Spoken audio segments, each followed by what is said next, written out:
just absolutely worthless language. Because if there had been an angel perfect and willing, he still could not have redeemed us. If there had been a man perfect and willing, he could not redeem us. Why? The one who died on that cross to redeem us had to be of infinite value.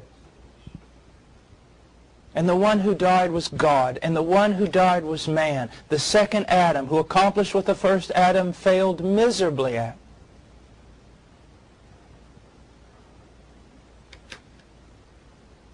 Now, we go on. He says, the promise, number 2, the promise of a glorious exaltation, to be the Father's honorary servant, prime minister of heaven, as great administrator of the covenant. Now, I want you to look at some things here. First of all, it is true that Christ came not to be served, but to serve. He says that himself, so we have to take it to heart. But when you think about the servant passages, particularly Philippians chapter 2, I want to give you some caution here, and I want to redirect you possibly in some things. We have this, again, you have no idea how much our view of Christianity has been distorted by a type of Catholic piety that is not a biblical piety. I don't want you to see Christ as so much a slave, as this morbid position given him as servant. I believe that the great emphasis here, even in Philippians 2, was that he was first of all the servant of Yahweh. And that, my friend, is no mean position. That is no small position. He came as a conqueror. He came as a representative from heaven. He came with the authority of God. And primarily, he was not the servant of men. Primarily, he was the servant of God. And even though, yes, there's humility there, there's a humbling, there's a laying aside of Christ, even in his earthly pilgrimage, as having some mean and lowly position, he is the one true servant of Yahweh. That's why I believe that the passages that refer to Christ, where Christ himself refers to himself as the Son of Man.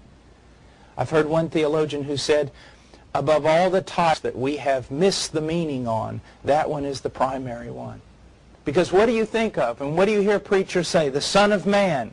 His position was that of humility, of the Son of Man. He is referring to himself as man in humility.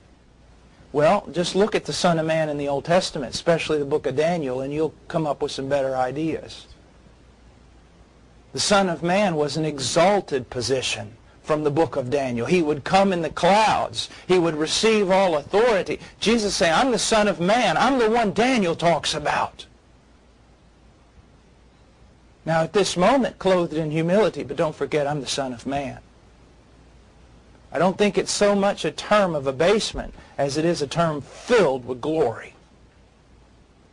You see? Now, so look who he is.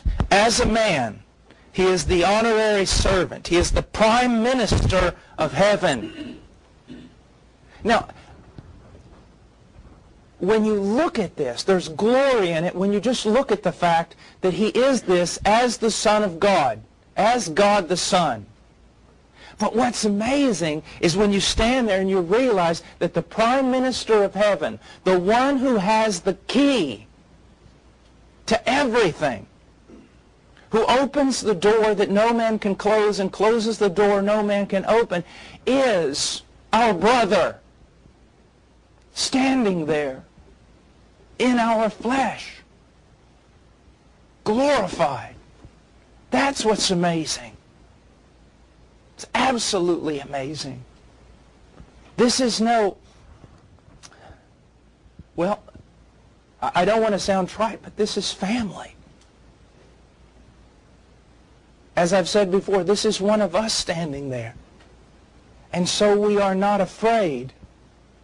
God in the flesh, yes, but still in the flesh, our flesh, humanity's flesh, glorified and exalted. And, as the writer of Hebrews tells us, He's not ashamed to call us brothers. I speak a lot on the judgment of God. I warn Christians even about the judgment. But know this, the first time you look in the face of Christ, whether you die or you meet Him in the air, the first time you look in His face, you will not be met with a scowl. Don't fear. He's not ashamed to call you brother. Now look at this. Brother! I mean, God has exalted so many servants of His in the last several years, men that have been a tremendous blessing. Let's just use Dr. Piper for a moment. Let's say that you're at a meeting and all the seminary groupies and everything are gathering around Dr. Piper, and that's a shame. Not on his part, but on theirs. All running to see him and get his autograph or a picture taken or something. And he looks up, looks over all the 1,000 students there and goes, Sordine, man, it's good to see you. Come here, I want to talk to you. Sordine would be like, well, okay. Now imagine Christ. Paul, come here. Stand by my side. I want you with me. Look, everyone, my brother is here. You see that? He says, I will give thee for a covenant of the people, Isaiah 49:8. In fulfilling the condition of the covenant, he took upon him the of a bondservant himself, even unto death of the cross. For God also, according to the promise of the covenant, hath highly exalted him to the prime ministry of heaven. I love that language right there. When it comes out in heaven, you could say, you could put on Christ's desk, the buck stops here. All authority has been given to me in heaven and earth, he says. He's the prime minister. And given him a name as head of the covenant, which is above every name, he shall bow. Now look at a man's name. The promise, and all numerous as the stars of, he shall see his seed, so shall thy seed be, finally, as the sky of Hebrews 12. Even the whole multitude of the elect, all of them, to live by his death and to bear his image. That's what's amazing. Not gathering to himself a people, but he's to himself a people that he has transformed by power of his life. It's amazing. We will not always as we are now. That's the hope for me. I don't particularly like a lot of what I see. So there's a great hope of being. Also as this, the believer that God's put in your life that's in the flesh, the image seems a bit foolish. Be very careful you do not despise them. Because one day have a glory and a wisdom that will outshine the angels in heaven. Be very careful. You treat the immature, the foolish, the unwise. He has set us all in the body with a particular purpose. Even those who seem to have dignity and power. And so be very careful. Heaven is about the tables turning. Heaven is about the table turning. Do you honestly think that the men you see the most are the ones who will be most glorious in heaven? Do you honestly believe that the preachers are preaching because of their piety or some special sanctification or some greatness that others lack? Don't you know that the greatest terror of the wise preacher is that he is preaching many times to people more godly than himself, and he's preaching to people that when the tables turn will be more highly exalted than the preacher in heaven? Never forget that. You see, we're Americans. We judge someone by how far up the ladder they've gone.